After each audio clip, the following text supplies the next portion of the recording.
A Alpargatas subiu 122% em 2025 e você ficou de fora. O que aconteceu? Essa valorização fez sentido? E agora? Ainda vale a pena comprar? Não há dúvidas de que a Alpargatas é uma boa empresa. Ela possui em seu portfólio nada mais nada menos do que a Havaianas. E a Havaianas é um colosso. Dá uma olhada. Em 2004 ela vendeu 204 milhões de pares de sandálias. Isso dá mais ou menos 22% do mercado inteiro de calçados, pegando a produção nacional que a gente encontrou na AB Calçados. Para você ter uma ideia da dimensão disso, a cada 5 pares de calçados produzidos no Brasil, pelo menos um é um par de Havaianas. Mas isso não foi do nada. A Alpargatas é uma das empresas mais antigas da Bolsa no Brasil. Ela abriu capital em 1913, há mais de 110 anos. E mesmo assim, a maioria das pessoas não sabe quase nada sobre ela, além de que ela é dona das Havaianas. Mas a história é muito mais interessante do que parece. Entender essa história é essencial para a gente conseguir avaliar se vale a pena ou não investir na Alpargatas hoje. Tudo começou em abril de 1907, quando o escocês chamado Robert Fraser chegou no Brasil. Quando ele chegou aqui, ele viu a oportunidade nas plantações de café no bairro de Moca, em São Paulo. Os trabalhadores de lá estavam precisando de calçados baratos e resistentes.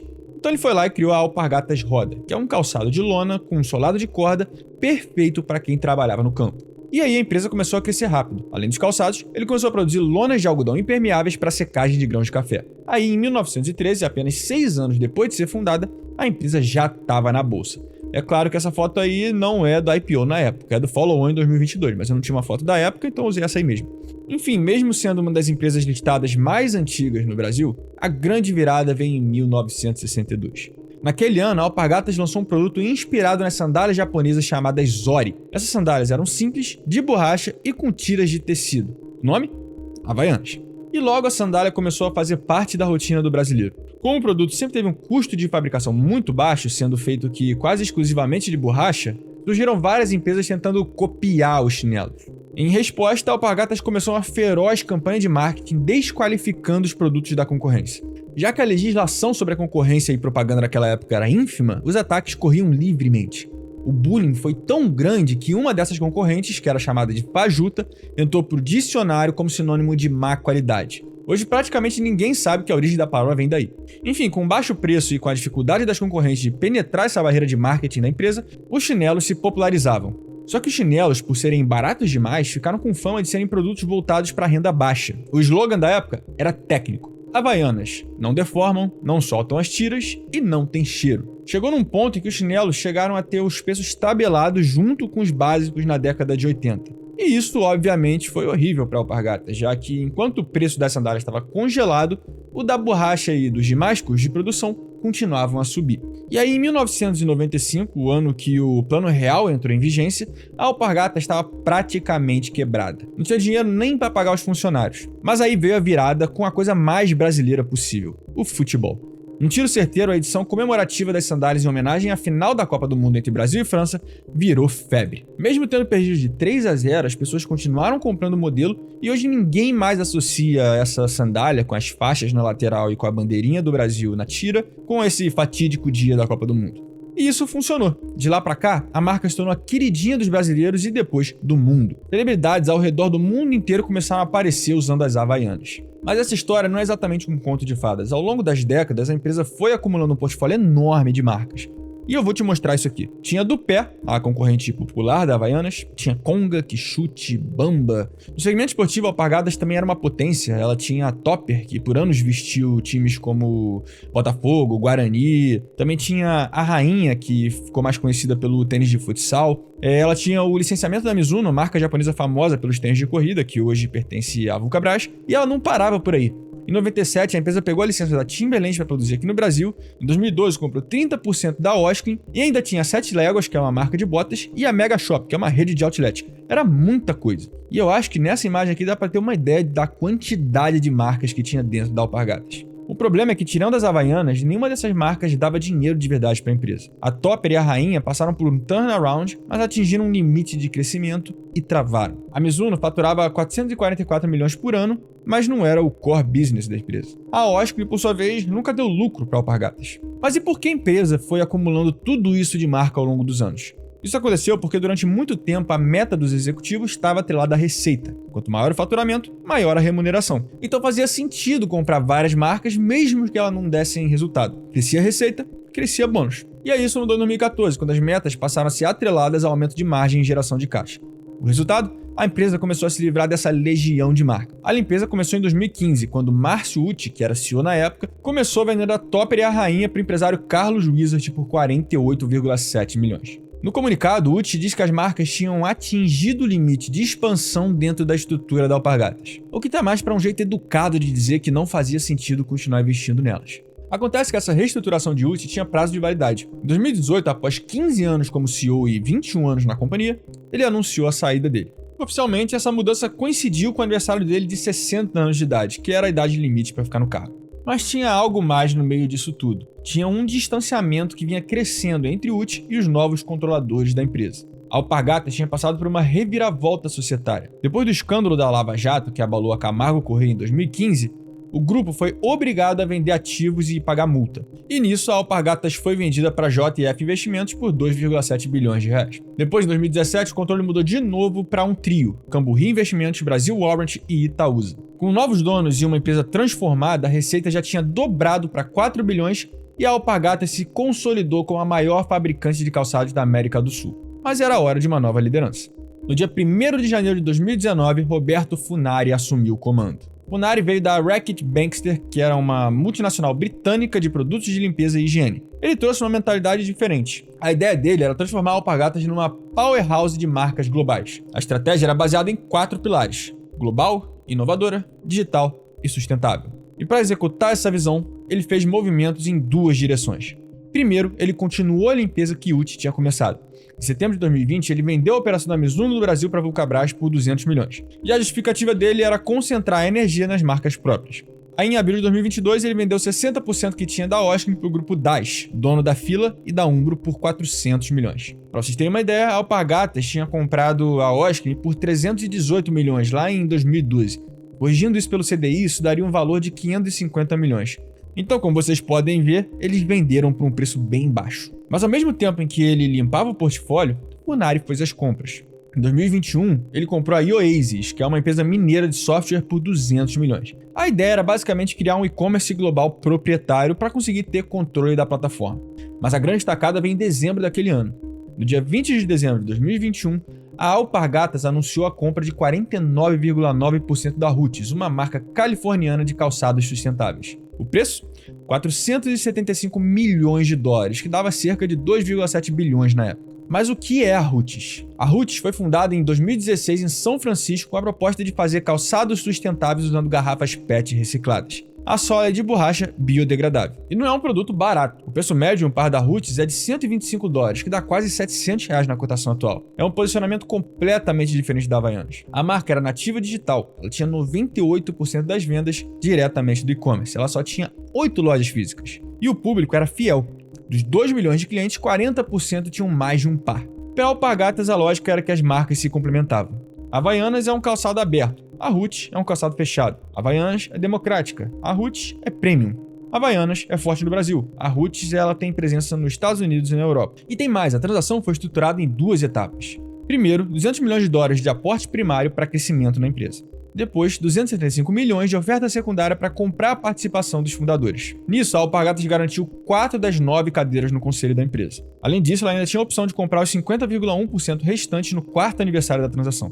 E aí, o mercado não gostou da notícia. No dia seguinte ao anúncio, as ações da Alpargatas caíram quase 9%. E tinham perguntas óbvias. Qual o tamanho que a Roots pode alcançar? Vai funcionar fora dos Estados Unidos? Qual é a rentabilidade real dela? E ainda, para pagar pela empresa, a Alpargatas teve que fazer a emissão de 2,5 bilhões de reais em ações no primeiro semestre de 2022. Acabou que os principais compradores foram os próprios controladores para não serem diluídos. E aí depois disso, veio a realidade. Em 2022, a Roots começou a decepcionar. O EBITDA era negativo. Os gastos com marketing tinham explodido 123%, chegando a 25 milhões de dólares num único trimestre. A empresa, no fim disso tudo, estava queimando caixa. E aí não deu outra. No 4º trimestre de 2023, a Alpargatas reconheceu um impairment de 1,08 bilhões de reais na participação da Roots e mais uma baixa de 372,5 milhões no intangível da marca. Tomando tudo, foi 1,5 bilhões de baixa contábil relacionadas a Roots. No mesmo balanço, ainda teve 111,6 milhões de impairment na Oasis, daquela empresa de software que ela comprou. E o resultado foi que no quarto trimestre de 2023, o prejuízo da empresa foi de 1,6 bilhão. No ano todo, o prejuízo foi de 1,87 bilhão. Nisso, o CEO da Itaúsa, que era um dos controladores da empresa, foi direto. Ele disse que a Alpargatas era o patinho feio no portfólio da Itaúsa. E ele ainda fez comentários sobre a Roots. Ele falou: compramos no momento errado quando os valuations estavam muito elevados. Bom, e nessa situação toda, foi o fim da era de Funari. Em abril de 2023, os controladores decidiram dar um choque na gestão. Funari saiu e Luiz Fernando Edmond, que era ex-CEO da Ambev e conselheiro da Alpargatas, assumiu inteiramente enquanto eles procuravam um novo nome para assumir o cargo de CEO da Alpargatas. E esse nome veio em 2024. Liel Miranda. Miranda veio da Mondelez Brasil, dona da Lacta e da Trident aqui no Brasil. E desde que ele assumiu, a estratégia mudou completamente. A frase que resume a nova gestão é simples: foco nos calçados abertos, onde a Havaianas é a autoridade. E o que isso significa na prática? Primeiro, limpeza de estoque. A empresa tinha acumulado produtos que não vendiam de coleções passadas e categorias que nunca funcionaram. Só no 4T24 foram 164 milhões de baixa em estoque. Depois, simplificaram o portfólio, focando no básico, que eram chinelos, sandálias e slides, por exemplo. Depois, disciplina comercial. A empresa parou de forçar seu in e passou a monitorar de perto o sell-out.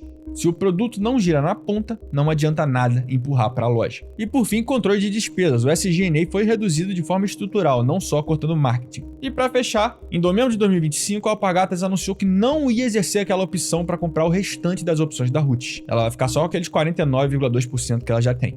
Isso é basicamente disciplina de capital. Em vez de dobrar a aposta em um ativo problemático, a empresa preferiu manter a participação minoritária e deixar a Roots seguir o seu caminho. A boa notícia é que pelo menos ela está melhorando os resultados. No 3T25, a receita cresceu 15% na comparação anual. E o EBITDA ajustado dos últimos 12 meses chegou a 25 milhões de dólares. Com esse resultado, já são 12 trimestres consecutivos de crescimento do EBITDA. A marca está abrindo novas lojas, entrando para o canal B2B e melhorando a eficiência industrial e logística. Ainda não é uma vaca leiteira, mas parou de ser pelo menos um ralo de caixa. Enfim, agora eu tô aqui com o meu modelo de valuation da Alpargatas e a gente vai ver se ela tá barata, se ela tá cara, se essa alta aí que ela teve no ano passado fez sentido, se ela vai subir mais, enfim. Eu tô com ele aqui. A gente vai fazer algumas simulações e vai ver como é que o preço justo se comporta. Antes de tudo, eu vou explicar aqui o que eu tô fazendo, né? Bom, eu dividi a receita aqui em Brasil Internacional e outros. Essa linha de outros aqui são basicamente as marcas que foram descontinuadas, que foram vendidas naquela história toda que eu já contei pra vocês. Ainda tem um resquício aqui em 2025 que provavelmente é um estoque que ainda estava acumulado de outras marcas, ou então a Dupec, que é uma operação muito pequena. Eu vou começar aqui por ela, porque aqui eu não fiz muita coisa. Como ela representa muito pouco da receita, tanto faz o que a gente projetar aqui, porque no fim não vai fazer tanta diferença no preço justo. No quarto trimestre, eu repeti a receita do terceiro trimestre e depois eu corrigi a receita total do ano pela inflação. E para Brasil e Internacional, eu peguei o volume, que é fornecido pela empresa, e o preço, que também é fornecido pela empresa. Se você entrar ali no site de RIAs, tem uma planilha que eles disponibilizam tudo isso aqui. Eu vi mais ou menos quanto que isso está crescendo aqui nos últimos anos. Botei aqui o KGR de 22 a 24, deixa eu só confirmar se as fórmulas estão certinhas. Na verdade é 22 até o que eu projetei para 2025. Enfim, os preços lá fora estão crescendo a 11,3% ao ano e aqui no Brasil a 6,7% ao ano. Para chegar na receita do quarto trimestre desse ano, eu fiz a sazonalidade aqui. Se vocês já viram o outro vídeo que eu fiz parecido de Guararapes, eu já expliquei como é que eu calculo essa sazonalidade aqui. Eu vou deixar no card se vocês quiserem ver. Enfim, o que eu fiz foi simples. Eu só repliquei essa taxa de crescimento aqui no preço nos anos projetados. Ah, mas não tá sendo muito otimista, não, porque tá acima da inflação e tal. Bom, vamos ver ali no preço final. Se tiver destoando muito do que a gente vê no home broker, a gente volta aqui e dá uma ajeitada nessa taxa. Sobre o volume, a gente pode ver aqui que o volume está caindo, né? Ele atingiu um pico aqui em 2021, que a empresa vendeu 228 milhões de calçados e desde então ela não conseguiu voltar para esse patamar. Antes disso, também ficava abaixo desses 228 milhões. Então, basicamente aqui eu não projetei que vai crescer muito. Eu projetei o volume de 2025 com base na sazonalidade e depois eu mantive esse volume até o final da projeção. Inclusive, deixa eu corrigir aqui, nos preços eu não projetei com a sazonalidade, eu só repeti o preço do terceiro trimestre no último trimestre do ano. Aí fazendo isso, a gente chegou aqui num preço médio de R$50 por calçado no mercado externo e de R$16,55 no mercado interno. A sazonalidade eu só usei aqui no volume. Enfim, eu mantive aqui o volume até o final da projeção e eu fiz a mesma coisa para o volume de calçados internacionais. Como vocês podem ver aqui, é o mesmo volume até 2033. Pode até também estar sendo aqui um pouco conservador, mas depois a gente pode botar um crescimento aqui e ver como é que isso afeta no nosso preço justo ali no final do modelo. Bom, agora que a gente tem o volume e tem o preço, é só multiplicar um pelo outro que a gente chega aqui na nossa receita. E aí a gente está saindo aqui de uma receita de 4,666 bilhões em 2025 e chegando a 8,572 bilhões em 2033. Show?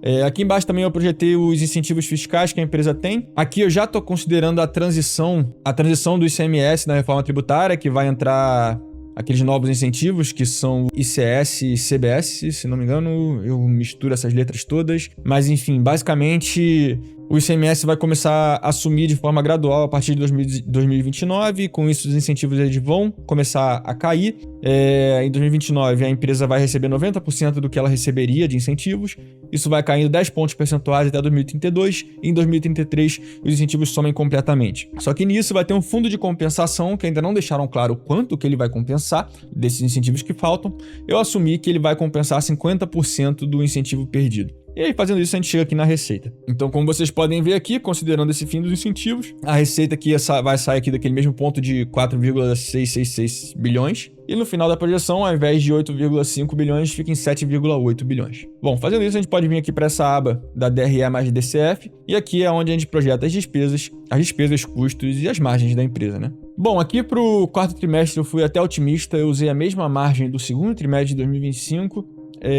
Geralmente no varejo o quarto trimestre tem ali uma sazonalidade mais forte no segundo trimestre e no quarto trimestre por conta das datas festivas. Então eu botei aqui sem peso na consciência, porque vocês vão ver no final. Qualquer coisa a gente vê ali como é que fica o preço e depois a gente reajusta. Mas se eu tacar aqui 54,7% de margem bruta no quarto trimestre, a gente fecha o ano com uma margem bruta de 53,2%, que já é a maior margem que a empresa tem em muito tempo. Ela só atingiu esse patamar em 2019. E aí eu mantive isso até o final da projeção. Seguindo para as despesas, eu abri as despesas com vendas e as despesas gerais e administrativas.